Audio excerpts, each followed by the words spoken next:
বর্ষার বৃষ্টি একটু থামতেই হঠাৎ করে পরিবারকে নিয়ে চলে আসলাম দেখো সুন্দর এক আদিবাসী গ্রাম দর্শন করতে।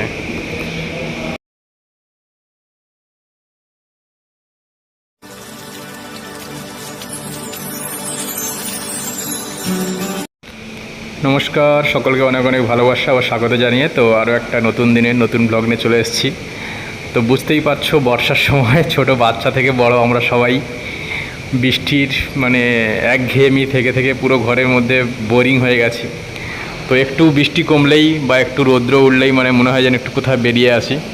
তো এমনই একটি দেখো ছুটির দিনে চলে এসেছিলাম দিদিভাই আর বাবুকে নিয়ে একটু আজকে ঘুরতে। তো যদিও এখানে আজকে আসার প্ল্যান ছিল না, একটা অন্য জায়গায় যাওয়ার প্ল্যান ছিল, কিন্তু সেখান থেকে হঠাৎ করে একটা বন্ধু বললো এখানে একটা ভালো মিউজিয়াম হয়েছে।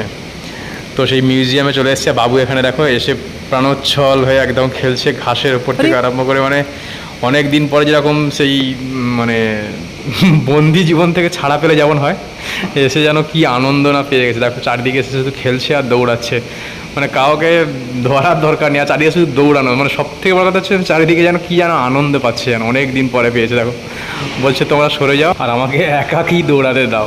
তো যাই হোক, তারপরে দেখো যে চলে এসেছিলাম আমরা একদম পুরো যে মিউজিয়াম, সেই মিউজিয়ামের একদম মেন গেটের কাছে। আর চারিদিকটা এত সুন্দরভাবে এখানে সাজানো, অসাধারণ লাগছিল। তো দেখো এই যে বাবু আর দিদিভাই এখন আগে যাচ্ছে, আর এই যে আমাদের দেখো মিউজিয়াম, রাউরকেলা ট্রাইবাল মিউজিয়াম। তো ততক্ষণ দেখো দিদিভাই বললো ঠিক আছে আমি বাবুকে নিয়ে ততক্ষণ ভিতরের দিকে যাই, আর ওরা দুজনের সামনের দিকে গেল, আর আমি ততক্ষণ একটু আরও কিছুক্ষণ দাঁড়িয়ে একটু ভালোভাবে ভিডিও করার চেষ্টা করছিলাম। এবং এত সুন্দর এখানেও যে সমস্ত ট্রাইবাল সংস্কৃতির এত সুন্দরভাবে এখানে দেখো এই যে ওয়ালের গায়ে যে সমস্ত ফুটি তোলা ছিল সেইগুলো আমি একটু তোমাদের সামনে তুলে ধরলাম। এই যে দেখো এখান থেকে মেন গেটটার কাছ থেকে। আর আজকে দেখো কত মানুষের এখানে ভিড়, কারণ আজকে সবাই যেন অনেক দিন পর ছাড়া পেয়েছে, সেই হিসেবে সবাই যেন বেরিয়ে পড়েছে। দেখো এখানে ভিড়ও হয়েছে। আর দিদিভাই আর বাবু এখন ভিতরে গিয়েও যেতে পারছে না, আমার জন্য ওয়েট করছিল। আর এই দেখো ঢুকতেই সামনেই কত সুন্দরভাবে এখানে সব বিভিন্ন স্ট্যাচুর আকারে সব তুলে ধরা হয়েছে বিভিন্ন এখানকার ট্রাইবাল সংস্কৃতির। আর এই ভিতরে দেখো এখানে দেখো হচ্ছে টিকিট কাউন্টার আছে, তো এখানে টিকিট কেটে আমরা ভেতরে ঢুকবো। আর প্রত্যেকটা জায়গা নিখুঁতভাবে এখানে বানানো ছিল। আর সবথেকে বড় কথা এখানে হচ্ছে একটা আমাদের মুশকিল হয়ে গেছিলো, দেখো এখানে কিন্তু কোনো ভিডিওগ্রাফি অ্যালাউ ছিল না। আমি প্রথমে একটু ভিডিও শুরু করেছিলাম, কিন্তু এখানে ভিডিওগ্রাফি অ্যালাউ ছিল না, যার ফলে আমাকে সেটাকে ডিলিট করতে হয়েছে, আবার ভিডিওটা করেও ওদের সামনে ডিলিট করতে হয়েছে। তো যাই হোক, আমরা প্রত্যেকটা দেখো সব স্টিল ফটো নিয়েছিলাম, সেই ফটো দিয়ে আজকে ভিডিওটা সাজিয়েছি। তো দেখো এখানে প্রত্যেকটা আমাদের আদিবাসী যে সম্প্রদায় রয়েছেন সেই সম্প্রদায়ের তাদের জীবনটাকে এখানে ফুটিয়ে তোলা হয়েছিল। এবং কত ধরনের এই সমস্ত সংস্কৃতির মানুষ থাকেন, একদম গরিব, তার থেকে একটু ধনী লোক, বা তাদের বাড়ি কেমন, তাদের চাষাবাদের জিনিসপত্র, তাদের থাকা খাওয়া থেকে আরম্ভ করে প্রত্যেকটা জিনিস এখানে খুব পুঙ্খানুপুঙ্খভাবে তুলে ধরা হয়েছিল, যেটা না দেখলে সত্যি অসাধারণ, চোখ জুড়িয়ে যায়। এবং কতটা তারা পরিষ্কার পরিচ্ছন্ন সেই জিনিসগুলো এখানে তুলে ধরা হয়েছিল। এবং তাদের যে একদম পুরো সেই আদি সভ্যতা থেকে তারা যে কালচারগুলো চলে আসছিলো সেইগুলোই এখানে তুলে ধরা হয়। যেমন কি তাদের গৃহপালিত পশু থেকে আরম্ভ করে সমস্ত কিছু এখানে খুব সুন্দরভাবে তুলে ধরা হয়েছিল। আর এই দেখো এখানে সব যে স্ট্যাচুগুলো বানানো হয়েছিল মনে হচ্ছিলো যেন একদম পুরো যেন জীবন্ত। দেখো এখানে প্রত্যেকটা স্ট্যাচু থেকে আরম্ভ করে তাদের যে ঘর বাড়ি বা তাদের যে কুঁড়ে ঘর, সে হাটগুলোকে বিভিন্ন আবার সম্প্রদায়ের মানুষের হাটের ধরনও বিভিন্ন, তাদের যে ঘরগুলো ছিল ঘরগুলো বিভিন্ন ধরনের, এবং তাদের পোশাক আশাক থেকে আরম্ভ করে সমস্ত কিছু আমি যদি আমি ভুল করেছি, আমি যদি প্রত্যেকটা অংশের যে মেন লেখাগুলো আমি যদি তুলে আনতাম সেটা আরও ভালো হতো আরও, কিন্তু তোলা হয়নি ওই সময়, এত প্রচণ্ড ভিড় ছিল। আর বাবু তো দুষ্টুমি তো থাকেই, বুঝতেই পারছো তোমরা। তো যাই হোক, তোমাদেরকে সামনে শুধু এই স্টিল ফটোর আকারেই তুলে ধরছি। দেখো এই দেখো এখানে কত সুন্দর, দেখো মুরগিটা যেন উপরে মনে হচ্ছে না অরিজিনাল, দেখো। আর এই দেখো এগুলো হচ্ছে দেয়ালের গায়ে করা ছিল এগুলো।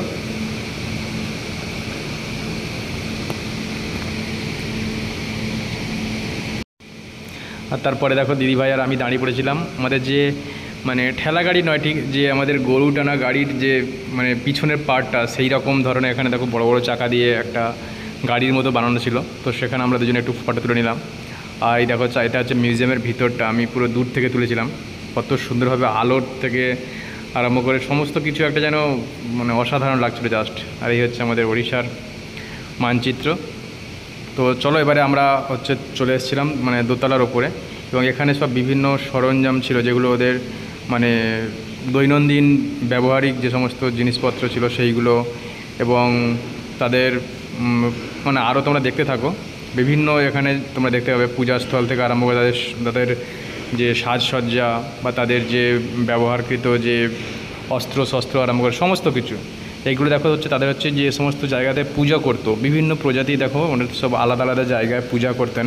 তো সেই পূজার স্থলগুলো দেখো আলাদা আলাদা সব বিভিন্ন রকমের। তো তোমরা দেখতে থাকো।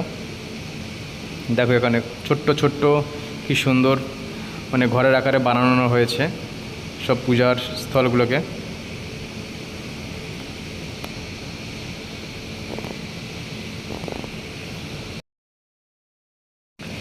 তো দেখো তারপরে পূজার মানে স্থল দেখানোর পর আমরা চলে এসেছিলাম একটু অস্ত্রশস্ত্রের ভাণ্ডারের দিকে।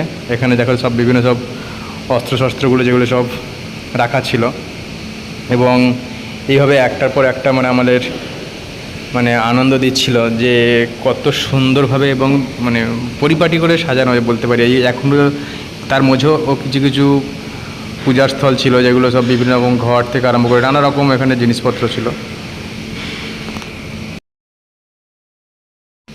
তো মোটামুটি আমাদের পূজাস্থল বা তাদের যে সমস্ত ধার্মিক স্থানগুলো দেখানোর পরে মোটামুটি চলে এসেছিলাম। দেখো আমরা এখানে হচ্ছে ওনাদের শস্যগুলো মজুদ রাখতো সেই জায়গাটা দেখানো হয়েছিল। আর তারপরে এখানে চলে এসেছিলাম। দেখো এই যে হচ্ছে অস্ত্রের দিকটা, বিভিন্ন রকম তাদের শিকার করা থেকে আরম্ভ করে বা তাদের চাষবাসের যে সমস্ত জিনিসপত্র প্রত্যেকটা জিনিস পুঙ্খানুপুঙ্খানুভাবে দেখানো হয়েছিল।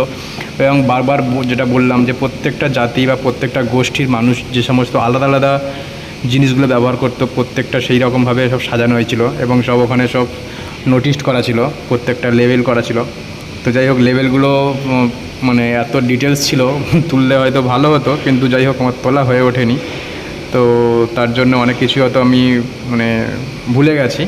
তো এইগুলো দেখো এখানে আবার তাদের যে সমস্ত মানে জিনিস যেগুলো হচ্ছে মানে অলংকার বলা যায়, সেই অলংকারগুলো এখানে তুলে ধরা যায়। ছেলেদের থেকে আরম্ভ করে মেয়েদের যে সমস্ত অলংকারগুলো তারা ব্যবহার করতো, সেই গহনা তাদের হাতে পায়ে কানের গলার থেকে আরম্ভ করে প্রত্যেকটা জিনিস এখানে তুলে ধরা হয়েছিল।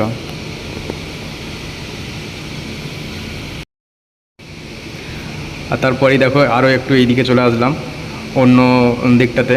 এখানে হচ্ছে তাদের হচ্ছে চাষবাসের যে সমস্ত জিনিস বা ঘরে যে সমস্ত মানে দৈনন্দিন ব্যবহারিক যে জিনিস সেইগুলো সব তুলে ধরা হয়েছিল। আর এই দেখো এখানেও তাদের যে বস্ত্র প্রত্যেকটা জাতির আলাদা আলাদা তাদের মানে ছেলেদের মেয়েদের বাচ্চাদের তাদের বিভিন্ন ধরনের যে সমস্ত শাড়ি বা কাপড় বা তাদের যে সমস্ত মানে দৈনন্দিন জীবনে ইউজ করতো সেইগুলো সব তুলে ধরা হয়েছিল। তো যাই হোক তারপর আমরা বেরিয়ে এসেছিলাম। এই যে মোটামুটি আমরা অনেকটাই ঘুরে নিয়েছিলাম। তো এবার চলো বাড়ির দিকে যাওয়া যাক, আবার সন্ধ্যা হবো। আর মোটামুটি আজকে আমরা মানে তাড়াতাড়ি বেরিয়েছিলাম যে বৃষ্টি আসতে পারে, তো সেই হিসেবে তাড়াতাড়ি বেরিয়ে মোটামুটি আমাদের ঘোরাটাও স্বয়ংসম্পূর্ণ হয়ে গেছে। আর আস্তে আস্তে দেখো এসে দিদিভাই আর বাবু দুজনে একটু আইসক্রিম খেয়ে নিল। তো আজকের এই ছোট্ট ব্লগ এখানেই শেষ করলাম। সবাইকে টাটা বাই।